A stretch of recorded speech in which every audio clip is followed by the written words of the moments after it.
Okey, Assalamualaikum warahmatullahi wabarakatuh. Malam ini kita bersiaran. Semalam kita tak bersiaran di sebelah malam, kita bersiaran di sebelah petang. Sebaik saja selesai kita mendengar kenyataan yang keluar daripada mulut Menteri Kewangan yang mengatakan bahawa beliau akhirnya bersetuju, dalam erti kata lain, akhirnya Muhyiddin tunduk dengan desakan Datuk Seri Najib, desakan pemimpin Barisan Nasional dan desakan rakyat yang meminta supaya diberikan moratorium secara automatik dan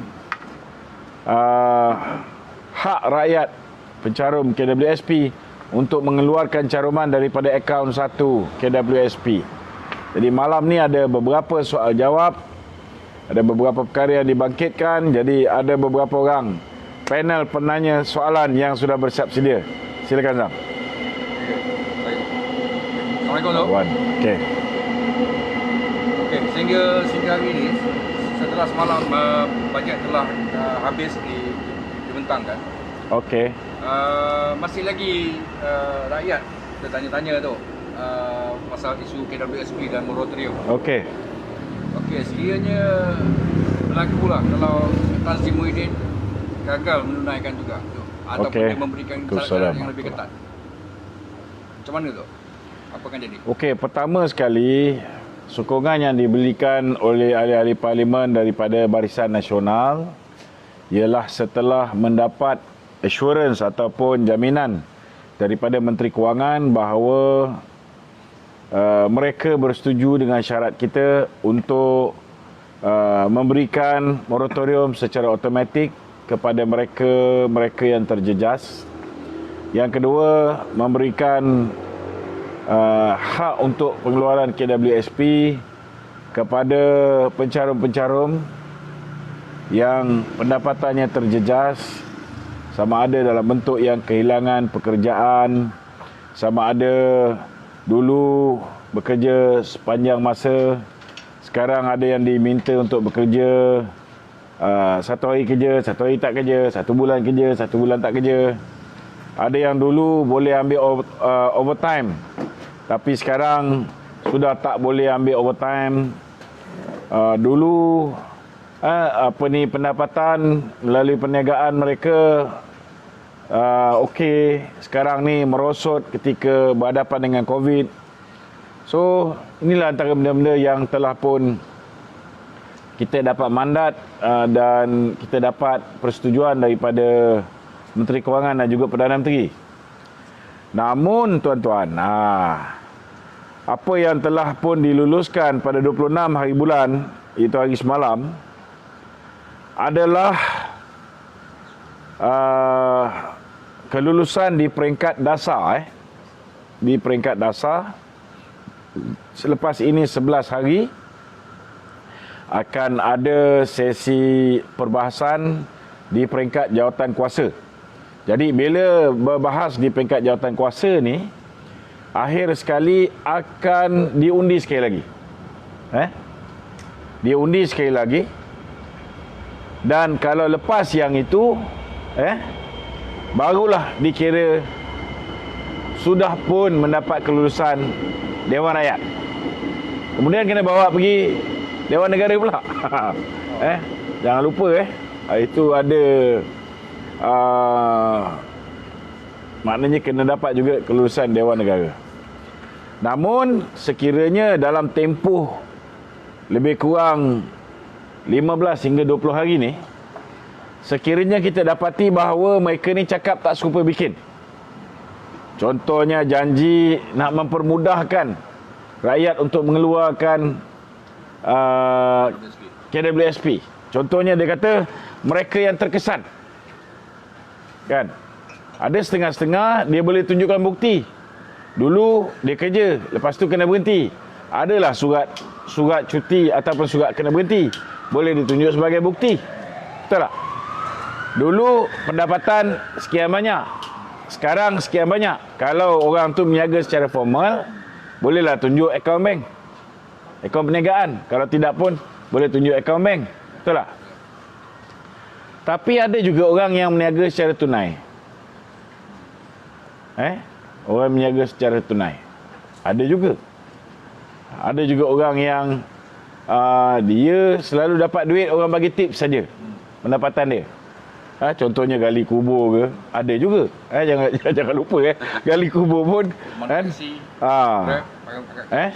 Lepas tu pemandu teksi biasa ada meter. Tapi itu pun tak sempurna lah, tak sempurna. Ini pemandu teksi satu lagi aspek yang kita nak kena tekankan. Sebab pemandu teksi ni dia tidak dapat layanan yang sesempurna macam setengah-setengah pihak. Teruk dia orang kena. Ini pun kita nak tahu juga. Contohnya macam moratorium. Moratorium ada yang diberikan kepada syarikat-syarikat pengangkutan. Contohnya syarikat-syarikat yang memiliki teksi. Mereka ni, syarikat yang memiliki teksi ni, dia sewakan teksi dia kepada pemandu teksi.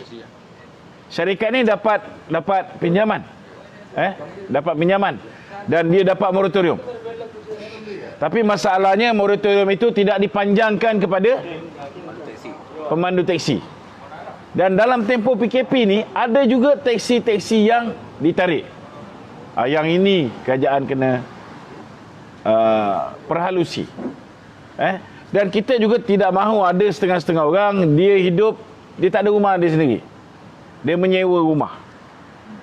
Dan dalam tempoh PKP ni owner-owner rumah ni dapat moratorium. Tetapi moratorium ini tidak dipanjangkan kepada penyewa. Maknanya sewa rumah yang sama. Dan ada setengah-setengah tu yang begitu zalim, sehingga kan bila penyewa rumah tu tak boleh nak bayar sewa rumah, mereka ini disingkir keluar, dihalau keluar daripada rumah. Jadi sepatutnya kerajaan kena prihatin macam ni.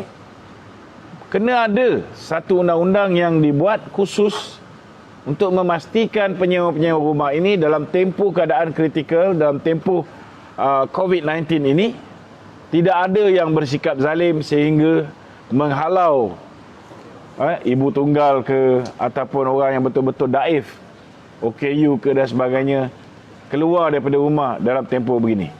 Ini benda-benda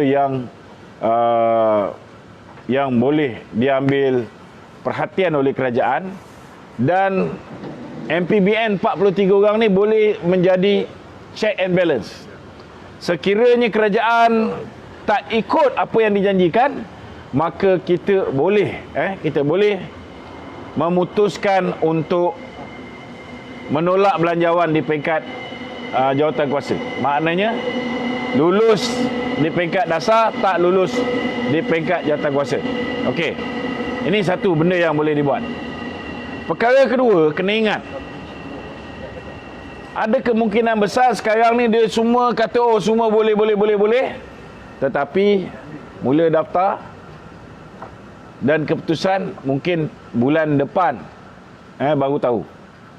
Maknanya selepas tempoh pengundian kali kedua tu, maknanya lepas 15 bulan Disember, kita punya sesi parlimen sampai 15 Disember. Kalau katalah boleh lanjut lagi 2 hari, 16, 17. Lepas tu tak boleh lanjut lagi. Katalah selepas 17 Disember, tiba-tiba mereka mungkiri janji-janji yang telah diberikan kepada pimpinan Barisan Nasional. Maka pimpinan Barisan Nasional, kita pun tahu ada 20 orang saja yang menandatangani surat yang menyokong belanjawan ini secara bertulis. Ada 23 yang membuat keputusan hanya selepas Tengku Zafrul mengumumkan mereka tunduk dengan kata dua kita. Mereka tunduk dengan kehendak rakyat untuk memberikan moratorium automatik dan juga duit KWSP akaun 1 boleh dikeluarkan maksimum RM10,000. Maknanya sekiranya lepas ni mereka ingkar sekali lagi, 23 orang ni boleh bertindak keluar daripada kerajaan. Dan bila mereka bertindak keluar daripada kerajaan, kerajaan ini akan tumbang. Dan bila kerajaan tumbang, macam-macam boleh berlaku. Sama ada Perdana Menteri baru boleh dilantik, atau sebuah pakatan baru boleh dibentuk atau parlimen boleh dibubarkan untuk membolehkan pilihan raya berlaku, dan kemungkinan disebabkan keadaan COVID belum clear, mungkin Yang di-Pertuan Agong boleh melantik Perdana Menteri interim. Tapi kalau saya lihat kenyataan Tan Sri Muhyiddin hari ini yang membicarakan bersama dengan Adham Baba dan juga Khairi Jamaluddin, beliau menceritakan bagaimana vaksin sudah pun dibeli. Saya rasa ada kemungkinan besar mungkin pilihan raya juga tidak akan ditangguhkan bila kita sudah mempunyai vaksin. So macam-macam boleh berlaku daripada sekarang. Okey Tok. Apa ni biasa jawatankuasa yang untuk pengundian kali kedua ni terdiri daripada siapa tu? Berapa orang? Semualah orang. Oh, semua orang tu jawatankuasa lah.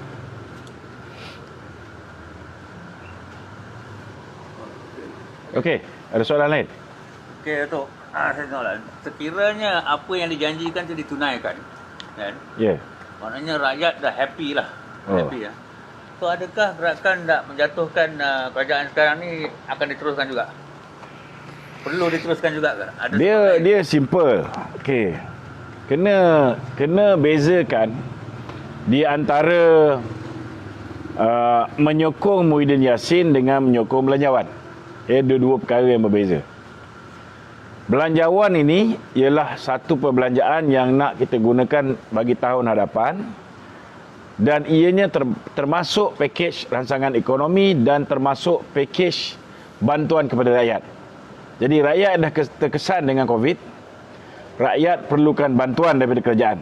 Itu yang BPR dan sebagainya, dan bantuan-bantuan lain. Dalam masa yang sama juga, kita perlukan duit untuk dibelanjakan untuk cover frontliners, cover perbelanjaan bagi mengatasi masalah COVID ni. Itu sebahagian daripada perbelanjaan yang ada di dalam belanjawan. Tetapi alhamdulillah, dalam belanjawan ini juga ada beberapa polisi yang tak sepatutnya dibincangkan pun dalam belanjawan.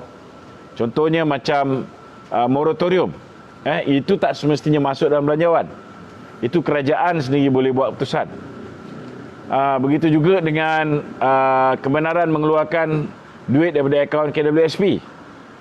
Ini juga tak perlu masuk dalam belanjawan, kan? Tetapi kerajaan itu perlu membuat keputusan. So dua benda ni telah pun selesai. Maknanya sedikit sebanyak bebanan rakyat sudah lepas. Okey. Soal Muhyiddin, dua perkara yang berbeza. Muhyiddin, walaupun kita tahu dia gembira lah bila mana semalam dia sudah mendapat apa dipanggil? Semalam dia sudah mendapat nyawa kedua.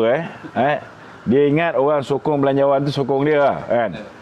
Ini pun Muhyiddin pun bengap juga kan. So apa ni, dia merasa selesa, dia merasakan bahawa sokongan ini bermakna bahawa dia akan kekal jadi Perdana Menteri. Oh tidak. Tidak sama sekali. Jangan berangan. So belanjawan. Muhyiddin. Apa yang bakal berlaku? Pertamanya, disebabkan mereka dah susun tempoh untuk bentang belanjawan ni sampai penghabisan. Sampai penghabisan sesi parlimen ni, maka ianya tak memungkinkan undi tidak percaya berlaku ke atas Muhyiddin. Lagipun dengan speaker baru Azhar ni, Harun, memang tidak akan bangkitlah. Itu sebab Yang Berhormat Mulia Tengku Razali memboikot sidang parlimen 26 hari bulan yang lepas, kerana usul beliau langsung tidak dibentang oleh speaker parlimen. Okey. Kelulusan belanjawan ini tidak bermakna ianya undi percaya kepada Muhyiddin.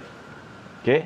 Muhyiddin hari ini berada dalam satu keadaan dia masih lagi sudah tidak ada majoriti. Itu memang kita tak boleh ubah tak boleh ubah apa yang dipanggil itulah keadaan semasa hari ini. Dia sudah kehilangan majoriti di parlimen. Okey. Jadi selepas berjaya meluluskan belanjawan ni, perkara yang paling baik sekali ialah dia membenarkan undi percaya atau undi tidak percaya diajukan kepada dirinya. Tapi kita tahulah dia memang tak ada telur nak buat benda ni. Jadi selepas saja belanjawan ini, kita akan tengok dan kita akan pantau bagaimana Muhyiddin mentadbir kerajaan dia hari ini. Kalau dia masih meneruskan kezaliman ke atas kepimpinan UMNO, dia masih meneruskan pembekuan duit UMNO, walaupun mahkamah sudah memutuskan, dua mahkamah sudah memutuskan supaya duit itu diserahkan pada UMNO. Kalau dia masih lagi melakukan benda-benda yang dilihat sebagai membuli UMNO, maka bila-bila masa, pada bila-bila masa, UMNO boleh tarik diri keluar daripada kerajaan dan kerajaan ini akan tumbang. Jadi ini tidak semestinya bahawa Muhyiddin berada dalam keadaan selesa. Tidak sama sekali. Saya nak beritahu keadaan Muhyiddin hari ini, kalau ada satu orang atau dua orang umum keluar daripada menyokong kerajaan Muhyiddin, maka Kebawah Luli Yang Maha Mulia Sri Paduka Baginda Yang Tuan Agong boleh memanggil Muhyiddin untuk membuat pembuktian bahawa dia masih ada 112 kerusi ahli parlimen yang menyokong dia. Satu dua orang cukup. Katalah Tengku Razali secara terang-terang sekarang ni dah nyatakan. Okey. Kena ingat kerajaan ni ada 114 orang ketika dia menjadi Perdana Menteri. Dia dah hilang YB Greig yang telah meninggal dunia. Dia dah hilang Tengku Razali yang telah mengusulkan supaya undi tak percaya diadakan ke atas dirinya. Dia hilang je Dato' Najib. Dia hilang saja Padang Rengas, Dato' Seri Nazir Aziz. Dia dah tak ada kerajaan. Bila-bila masa tuanku boleh memanggil dia. So anything can happen. Sekarang ni ini semua tak boleh nak salahkan sesiapa. Ini rakyat yang 25% menyokong Pakatan Harapan pada pilihan raya yang lepas mempunyai peranan dalam mewujudkan kerajaan yang tidak stabil. Selama hari ini Barisan Nasional tidak mudah untuk diugut, tidak mudah untuk ditekan, kan? Tetapi kerajaan selepas kejatuhan Barisan Nasional ni adalah kerajaan yang rapuh. Mahathir contohnya, dia hanya memenangi 13 kursi, tapi dia jadi Perdana Menteri. Betul tak? Tetapi macam mana dia nak kekalkan kursi Perdana Menteri? Dia terpaksa tunduk dengan semua permintaan daripada DAP. Dia terpaksa tunduk dengan permintaan daripada PKR. Itu yang sebabnya walaupun peringkat awal, alhamdulillah, Mahathir dan Pakatan Harapan mempunyai 121 kursi, Mahathir cuba keluar daripada kebergantungan kepada DAP dan juga PKR. Macam mana cara dia? Pertama, dia curi 16 orang daripada UMNO. Kedua, dia curi pula 9 orang daripada PKR. Itu yang menyebabkan hari ini dia ada 32 orang yang mewakili Bersatu. Dia punya harapan dia boleh curi lebih banyak daripada UMNO supaya jumlah kerusi dia lebih daripada PKR yang memenangi lebih kurang 49 kursi ataupun 48 kursi, kan?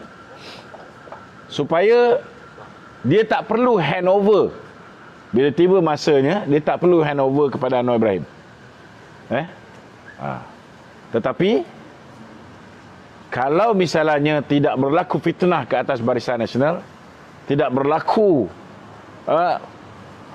pembohongan terancang oleh Mahathir and the gang, termasuklah Claire Russell Brown, termasuklah Wall Street Journal, termasuklah Loretta Lynch, bekas Pegawai Negara Amerika Syarikat, tidak lupa orang macam Andre Xavier Justo yang membantu Tun Dr. Mahathir untuk melakukan fitnah, termasuklah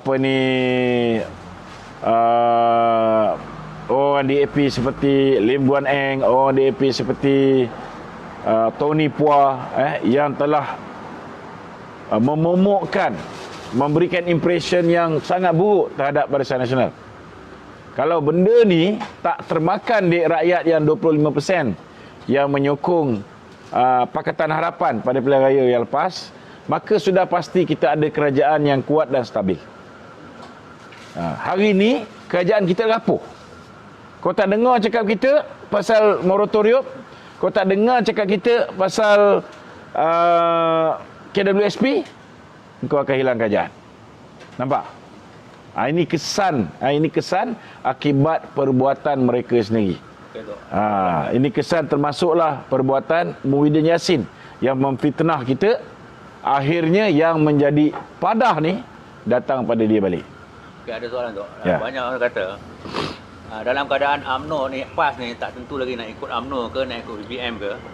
Tu sekiranya ada pilihan raya, kalau terjadi 3 penjuru, ramai yang kata keputusan selepas pilihan raya tak ada siapa yang boleh membentuk government. Itu maknanya kita back to square one lah. Apa komen tu? Saya setuju. We might go back to square one. But if we go solo with BN, we will perform much more better compared to the last election. Sebab BBM ni beban. Bukan. Kita kira matematik mudah. Dulu UMNO bertanding 122 kursi. Dalam keadaan kita kena fitnah, kita kena kata, kita kena macam-macam, kita masih boleh menang 54 kursi. Tapi kalau kursi UMNO ni kita bagi PAS dah menang 18, kita tak boleh kacau. Kena pulang balik 18 ni. Di Johor dia tak ada wakil, di Melaka dia tak ada wakil. Katalah setiap negeri ada wakil. Kita menyantuni PAS, mana kawasan yang PAS tak ada orang, kita letak orang PAS. Kurang-kurang 30 kursi akan hilang. Maknanya yang tinggal untuk UMNO, bukan BN yang tinggal untuk UMNO hanya ada 92 kursi. Okey? Still okey. Kita tak boleh bentuk kerajaan. Tetapi kalau PAS menang semua, kita menang semua, kita masih boleh membentuk kerajaan. Kan? Mungkin ada sikit bantuan daripada MCA, sikit bantuan daripada MIC dan bantuan daripada kawan-kawan kita di Sabah, Sarawak, GPS. Okey, kita boleh membentuk kerajaan. Tetapi kalau kita bekerja sama dengan Bersatu. Bersatu dulu bertanding 55 kursi. Ketika dia hanya macam-macam aja. Sekarang dia dah jadi Perdana Menteri. Walaupun dia hanya memenangi 13 kursi pilihan raya lepas, sekarang dia Perdana Menteri. Sekarang dia nak 58 hingga 60 kursi. Yang UMNO bertanding dulu, dia nak 58 hingga 60 kursi. Agak-agak dia boleh dapat tak 58 ni? Tak boleh lah. Tak boleh dapat. Okey bang. Agak-agak dia memang tak boleh dapat. Tetapi dalam kedudukan dia sebagai Perdana Menteri, busuk-busuk akhirnya UMNO terpaksa serahkan 40 kursi. Takkan dulu dia bukan Perdana Menteri, dia boleh bertanding 55 kursi. Sekarang dia dah jadi Perdana Menteri, dia tak boleh dapat 40 kursi.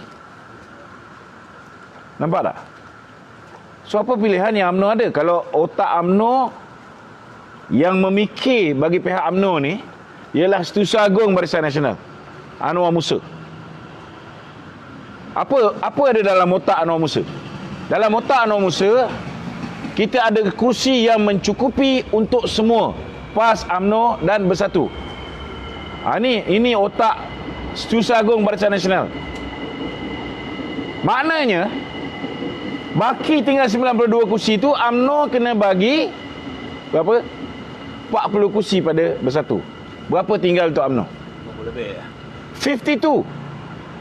Lagi kurang daripada dulu lah. Dikala UMNO sudah, orang baru tahu bahawa hari ini UMNO difitnah.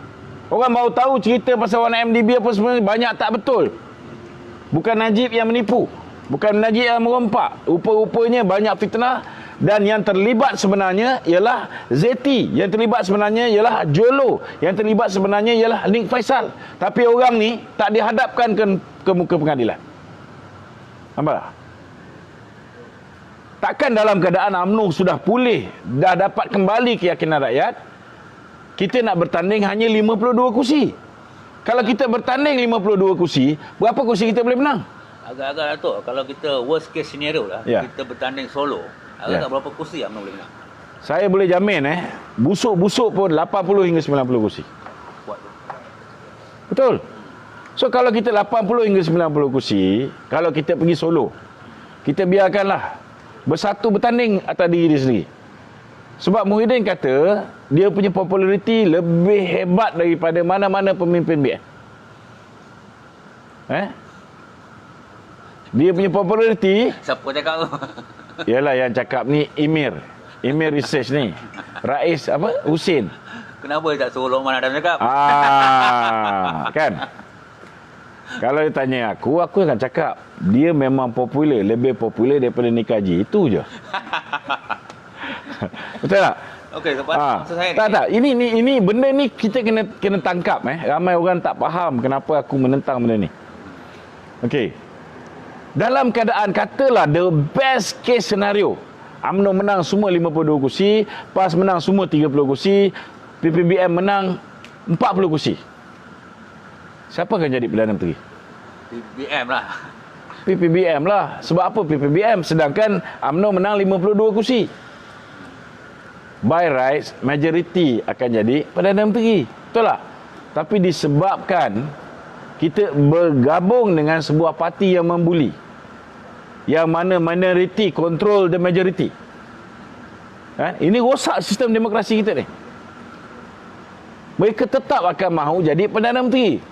Takkan kita nak tunduk sekali lagi bagi dia jadi Perdana Menteri? Sudah pasti tidak. Betul tak? Berdasarkan pengalaman kita kena buli sepanjang tempoh 9 bulan bersama dengan Muhyiddin ni, mampus kita takkan bagi dia jadi Perdana Menteri balik. Tapi kalau kau tak bagi dia jadi Perdana Menteri, apa akan terjadi? Dia akan tarik 40 orang ni join 140. Join 100 orang yang kalah. Maknanya Pakatan Harapan. Mereka akan ada 140 orang. Dia panggil Syamuddin and the gang 8 orang. Mereka ada 148 orang. They got 2/3 majority. Dia boleh hapus Raja-Raja Melayu. Dia boleh hapus sistem berparlimen kita daripada kerajaan beraja, berperlembagaan kepada sebuah republik rakyat Malaysia. Apa kita boleh buat? Kawasan-kawasan DAP dia boleh tambah. Contohnya Seputih, dia boleh tambah, pecahkan jadi 3 kawasan parlimen. Bukit Bintang 3 kawasan parlimen. Sebab kawasan penduduknya padat. Maknanya akan ada 30 lagi kawasan untuk DAP. So apa akan berlaku? Kalau dia orang menang 42 kursi pun, dia besar kepala, dia tekan kita. Cuba bayangkan kalau dia dapat kuasa yang lebih besar, kita mati. Kerajaan akan jadi tidak stabil. Akhirnya masyarakat berbilang kaum negara ni yang selama hari ni hidup baik 61 tahun, akhirnya apa jadi? Kita bagi dia orang memerintah 22 bulan. Haywire. Jadi takkan nak biarkan negara ni jadi macam tu sekali lagi. Ada setengah-setengah yang tak faham. Dia kata kenapa Lokman ni tak suka melihat Melayu bersatu. Kita suka melihat Melayu bersatu, tapi bukan bersatu dengan pemimpin bersatu yang menjadi pengkhianat bangsa Melayu yang sanggup bekerjasama dengan DAP memusnahkan kita demi mengekalkan kuasa dia. Dia orang tu sebenarnya beban, bukan ni kalau PAS. Ni satu soalan ni. Apa ni, katalah menurut Datuk lah, yang UMNO akan menang banyak kursi lah. Saya jangka dalam 75 lebih lah. Dan benda ni BN pun tahu UMNO kalau pergi solo dengan BN saja, UMNO akan menang banyak kursi walaupun tak boleh buat government. Ya. Dan dia orang pun bukan bodoh. So dia orang tahu kalau dia orang pergi election, UMNO pergi solo, dia orang dengan PAS, dia orang pun tak boleh buat government. So dia orang takkan benarkan UMNO jadi kuat sebelum election. Apa yang akan buat kan? Tak, itu sebabnya sekarang ni pertama sekali yang ini basic ni kita kena faham. Kalau kita bersama dengan bersatu, we will perform worse compared to 2018. Performance kita, prestasi kita, dikala kita paling bangsat dalam sejarah lah dengan cerita 2018. Kita masih lagi boleh menang 54 kursi. Tapi dikala kita dah kuat, dah dapat keyakinan rakyat, tiba-tiba kita bertanding 52 kursi saja. Macam mana kita nak menang lebih daripada 54? Takkan ni pun tak boleh fikir. Betul tak? Jadi benda ni kena betulkan dulu. Kalau otak pemimpin kita tak boleh faham benda ni, masih lagi ada terfikir nak bekerjasama dengan Muhyiddin. Aku cakap ni sebab sehingga hari ni, minta maaf cakap lah, kira-kira masih lagi bekerjasama dalam pilihan raya akan datang, sebahagian kursi UMNO ni akan diberikan kepada Bersatu. Yang ini UMNO kena betulkan. Kalau misalnya pilihan raya ni berterusan, UMNO masih lagi bagi kursi dekat Bersatu, masih lagi benarkan Muhyiddin bertanding di Pagu tanpa ditentang, masih lagi membenarkan Azmin Ali bertanding di Shah Alam, okey, maka kita tak ada pilihan. Kita kena buat sesuatu. Kita tak boleh ikut. Ada soalan. Masa mula-mula kita PKP dulu, Datuk Najib bagi idea pada Muhyiddin dan dia terus terima idea tu. Tapi yang dapat nama Muhyiddin, orang puji abahku semua. Tapi sekarang, walaupun dia terima last minute dengan cara tak ikhlas, orang puji Najib. Sekarang ni populariti Najib naik lebih daripada dulu lagi kan. Orang dekat wall Muhyiddin pun orang bukan kata terima kasih Muhyiddin, orang kata terima kasih Najib. Terima kasih Najib. Orang sampai ingat wall Najib dah tutup ke, orang pergi kata tahniah Najib dekat wall Muhyiddin. So sekarang ni populariti Najib dah naik balik. Saya rasa Muhyiddin tak happy ni. So rasa-rasanya apa dia akan buat pada Najib ni? Adakah dia akan bagi satu trial yang adil pada Najib? Tak adalah. Aku daripada dulu lagi dah beritahu bahawa Najib will never get a fair trial. Lebih-lebih lagi bila aku dapat tahu bahawa dia sudah mengerjakan, dia sudah buat kerja, dia dah mengantar 2 orang untuk berjumpa dengan hakim-hakim di Mahkamah Rayuan. Minta maaf cakap. Maknanya Datuk Seri Najib will never get a fair trial. Itu je. Dan bukan setakat Datuk Seri Najib, Datuk Seri Zahid pun, mereka akan pastikan Datuk Seri Zahid akan kena. Mereka akan pastikan Tengku Nan akan kena. Mereka akan pastikan orang macam Tok Mat Maslan, Tan Sri Syaril, orang macam Bung Mokhtar, Aziz Rahim, semua ni dia akan kena. Ini belum lagi dia gunakan lembaga hasil dalam negeri. Aku besok pun sepatutnya kena submit dokumen pada lembaga hasil dalam negeri. Mereka sedang kerja dengan kita habis-habisan. Tapi kita kena lawan. Kita tak boleh biarkan mereka ini menyeksa kita. Kalau kita biarkan, kita tunduk, kita tak lawan, lagi sedap dia lanyak kita. Kita lawan. Kena tindakan mahkamah. So what? Dia boleh terus penjarakan kita? Tak boleh. It will take few years. By that time, we are already in power. Then we will show them what we can do. Siapa yang menzalimi pemimpin-pemimpin UMNO ni, kita heret mereka ke muka pengadilan. Siapa yang menyalahgunakan kuasa. Okey, katalah kita pergi Solo dengan BN dan kita menang banyak kursi. Ada risiko yang orang cakap kalau siapa yang meletakkan calon-calon kita dekat kursi yang menang tu, ada kemungkinan dia orang bila lepas PRU ni tak boleh buat kerajaan dan PBM ada kursi sikit. Ada juga yang calon-calon ahli parlimen UMNO akan lompat masuk PBM supaya jadi kuat dan back to square one balik. Adakah itu sebabnya sekarang ni dia ada satu solusi lah. Solusi ni perlu pengorbanan. Katalah kita menang 80 kursi, tengok 30 orang lompat bagi PBM. Ambil contoh sekarang ni kita ada Datuk Zahid. Datuk Zahid Presiden UMNO. Tapi kita ada seorang pemata yang telah dizalimi. Kita ada Datuk Seri Najib. Kenapa tidak kalau Datuk Zahid memimpin UMNO, Datuk Najib memimpin Barisan Nasional. Betul tak? Kalau kita boleh letak Datuk Najib kembali sebagai pengurusi Barisan Nasional, beliau akan lead kerajaan ini untuk menentang kerajaan Muhyiddin. Peluang untuk kita menang pilihan yang akan datang lebih cerah. Sebab kalau kita letak Datuk Najib menentang Muhyiddin, kalau orang nilai dari segi kepimpinan, sudah pasti jauh lebih baik Datuk Najib. Kalau Datuk Najib menentang Anwar Ibrahim, dari segi kepimpinan pun jauh menyerlah. Anwar is not even tested. Kalau Datuk Najib menentang Tun Mahathir sekalipun, orang dah boleh menilai dan boleh membuat penilaian dari segi fakta bagaimana Datuk Seri Najib menguruskan ekonomi negara dengan bagaimana Tun Mahathir bukan setakat dah kencing rakyat tetapi gagal mentadbir negara, merosakkan hubungan diplomatik Malaysia dengan negara-negara jiran, merosakkan ekonomi kita. Jadi orang boleh nilai dengan mudah. Jadi kalau pemimpin kita ni boleh berlapang dada, kan?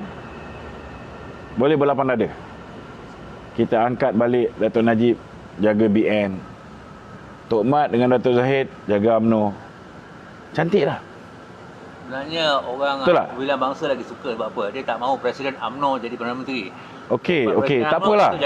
Kita tak payah, kita jangan tunjukkan banyak kita punya tak suka tu. Betul tak? Lagi kau tekan orang yang macam ni, akhirnya mana Najib sebagai Presiden UMNO, kita punya Presiden BN bagus lah tu. Kita punya peluang untuk reconcile tu makin susah. Sekarang ni jatuh bangun UMNO akan datang ni bergantung kepada pemimpin UMNO tu sendiri. Tak, maksud saya, kalau Datuk Seri Najib jadi Perdana Menteri tanpa jadi pemimpin UMNO, itu lebih bagus. Sebab apa? Dia akan jadi lebih fair. Kan? Sebagai pemimpin UMNO, macam mana Datuk Najib nak jadi Perdana Menteri kalau dia bukan pengurusi Barisan Nasional? Kalau dia pengurusi Barisan Nasional, dia jadi Perdana Menteri. So maknanya Datuk Zahid, Presiden UMNO, dia jaga UMNO. Pengurusi Barisan Nasional jadi Perdana Menteri. Cuma benda ni dia perlukan pengorbanan Datuk Zahid. Kalau Datuk Zahid melihat kepentingan negara tu lebih daripada kepentingan diri dia sendiri, maka ni lebih cantik. Faham tak?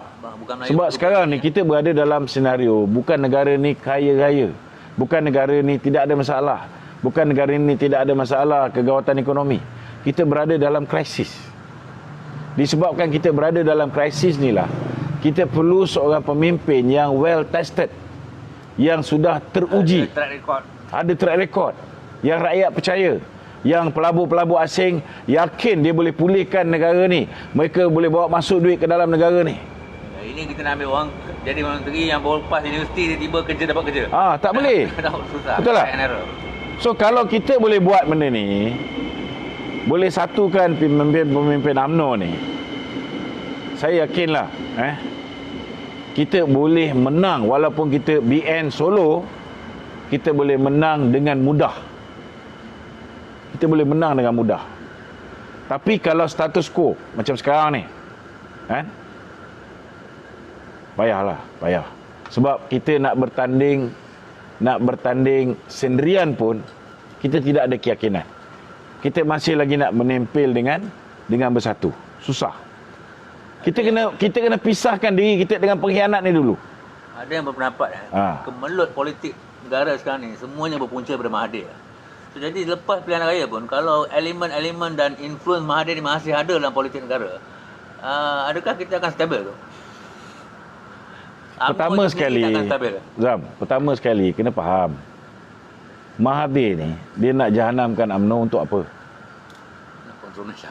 Untuk dia menguasai balik negara ini demi memastikan kroni dia terus dijaga dan anak dia dijaga. Betul tak? Kenapa PPBM diwujudkan? Tujuan dia nak mengambil alih UMNO, nak bunuh UMNO, nak wujudkan UMNO baru yang namanya PPBM. Jadi kalau kita kerjasama dengan orang yang ditubuhkan untuk memusnahkan kita, cuba kau tanya PAS, setuju tak kalau Muafakat Nasional ni kita libatkan PAN, join kita sekali. 8 dada lah. 8 dada. Demi penyatuan Melayu, kita berlapan dada. Kita terima Mat Sabu. Melayu PKR pun. Terima Salahuddin Ayub. Kita terima Anwar Ibrahim. Kau cuba tanya dia juga. Mesti dia orang pun tak setuju. Sebab tak ada siapa pun boleh menerima orang yang mengkhianat parti dia. Betul tak? Luka masih berdarah. Bukan masalah luka masih berdarah. Masalah dia, ini orang yang matlamat dia memang nak menghancurkan kita. Nak memusnahkan kita. Kalau dia nak kerjasama dengan kita, apa tujuan PPBM nak kerjasama dengan kita? Dia parti yang kuat.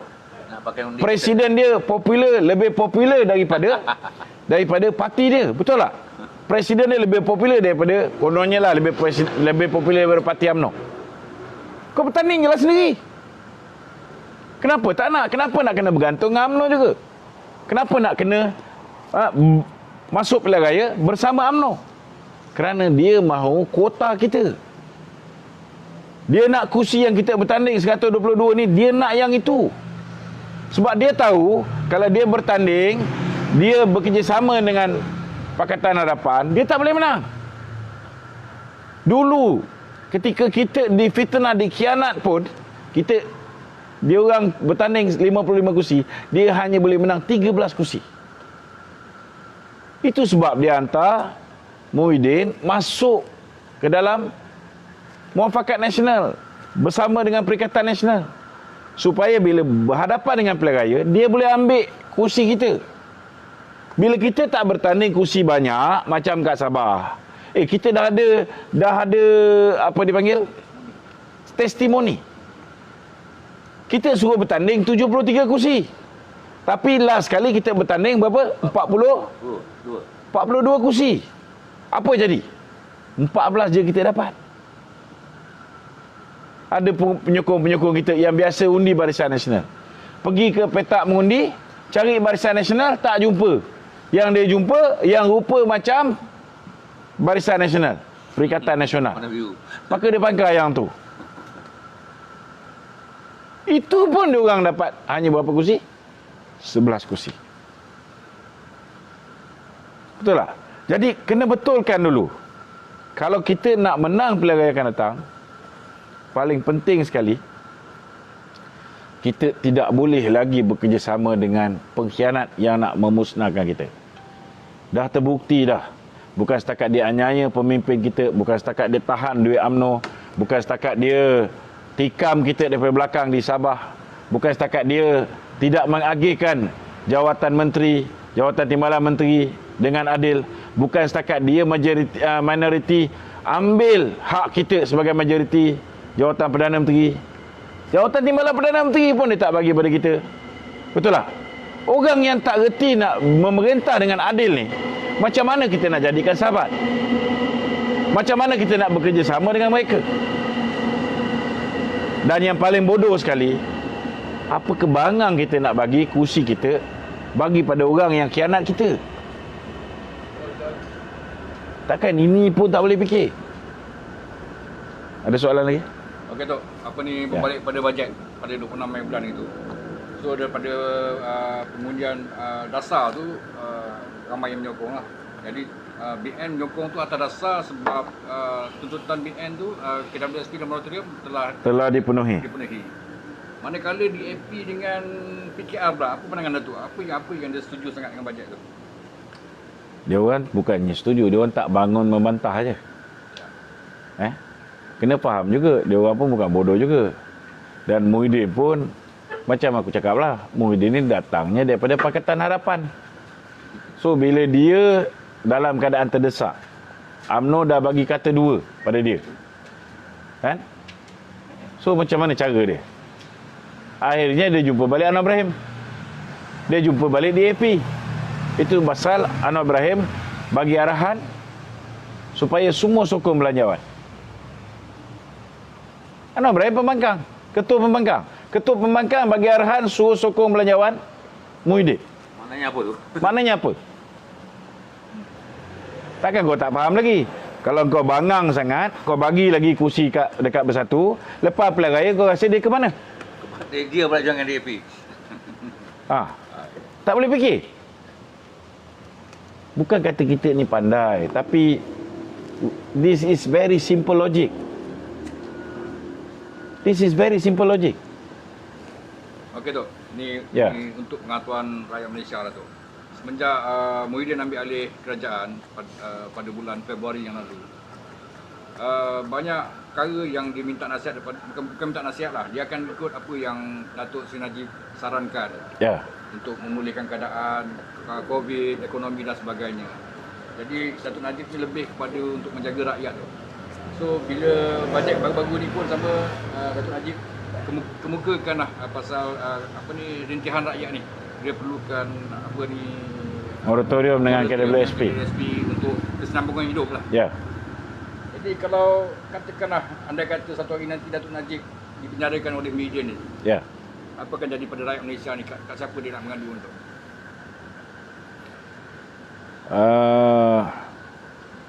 Saya rasa tak sampai ke tahap tu lah. Kalau katalah sekitar bulan 3 tahun depan, katalah di peringkat Mahkamah Rayuan Datuk Najib kena.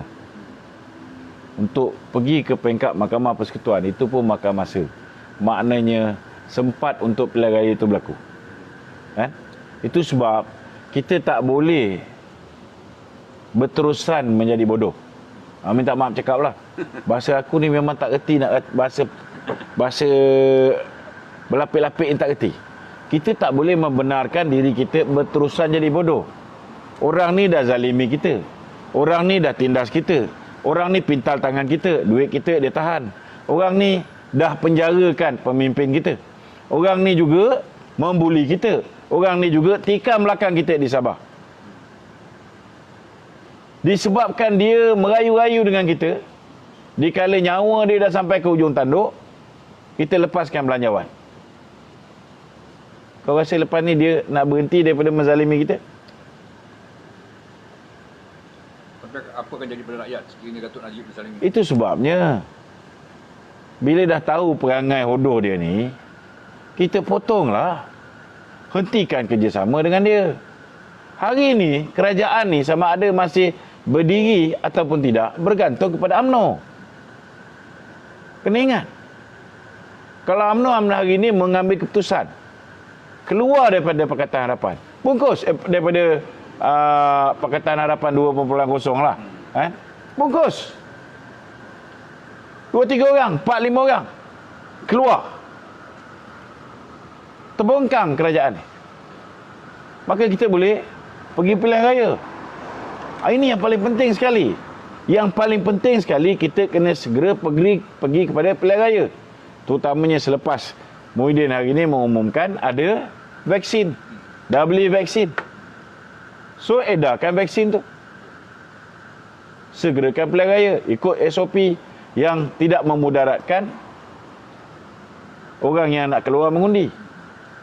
Selesaikan once and for all.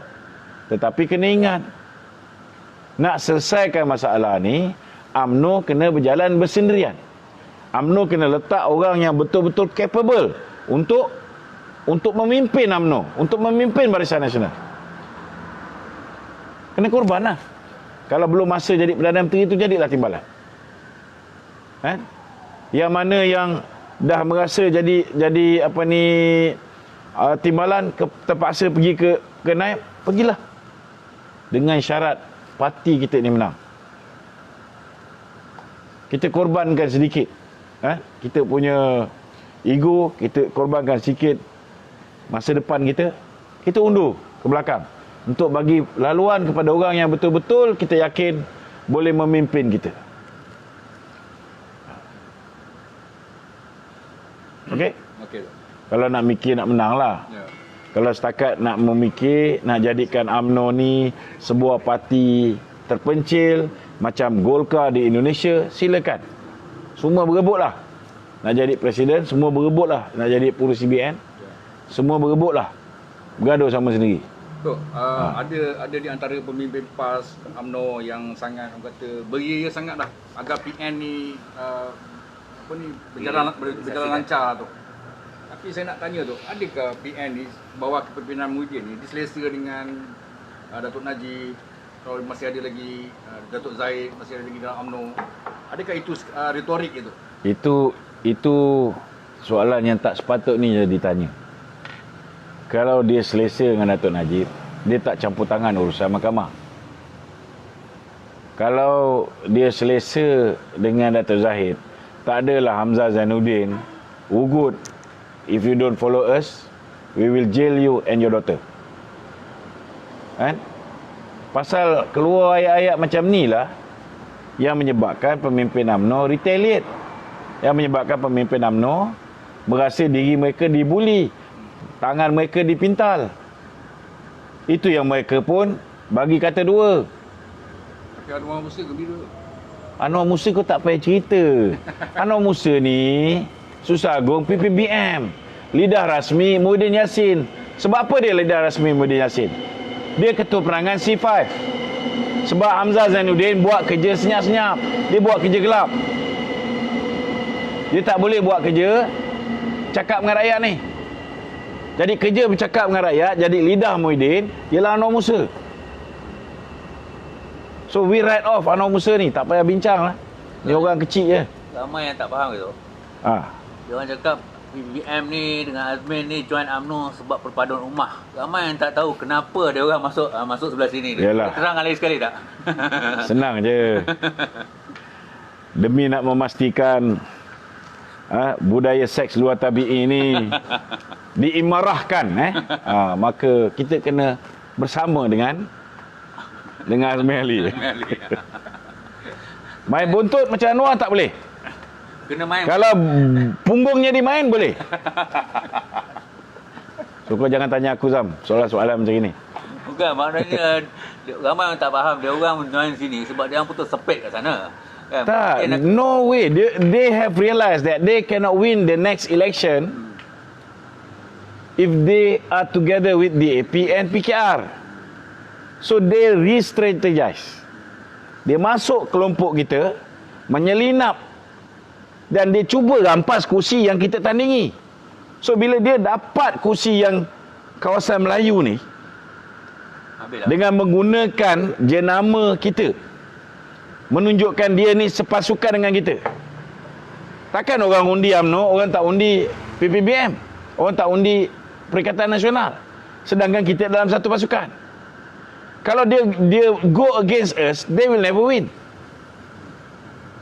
Yang 13 kursi pilihan raya lepas, kau rasa dia boleh dapat balik? No way. Betul tak? So macam mana dia nak dapat 13 kursi ni dan dia boleh rampas lebih banyak? Dia kena masuk dalam pasukan kita. Bila dia masuk dalam pasukan kita, dia nakkan sebahagian daripada kek kita. 122 kursi yang kita bertanding, dia nak sebahagian daripada situ. Strategi ni mudah je. If we can't defeat them, we join them. After we won, we run away. We bring that cake to Pakatan Harapan back. Takkan yang ini pun kita boleh fikir. Senang je. Takkan kau terpedaya dengan Muhyiddin kerana dia baca doa. Maknanya sebenarnya perpaduan yang kita harapkan daripada BBM ni sebenarnya akan memecah Jangan harap lah. Kita balik lah. Hanya orang bodoh je boleh kata perpaduan dengan Muhyiddin ni. Kerja dia nak menjahanamkan kita, kan? Mari sini. Okey. Jadi saya rasa cukuplah untuk malam ni. Dah panjang dah ni. Berapa minit dah kita? Sekian. Wabillahi taufiq wal hidayah. Wassalamualaikum warahmatullahi wabarakatuh.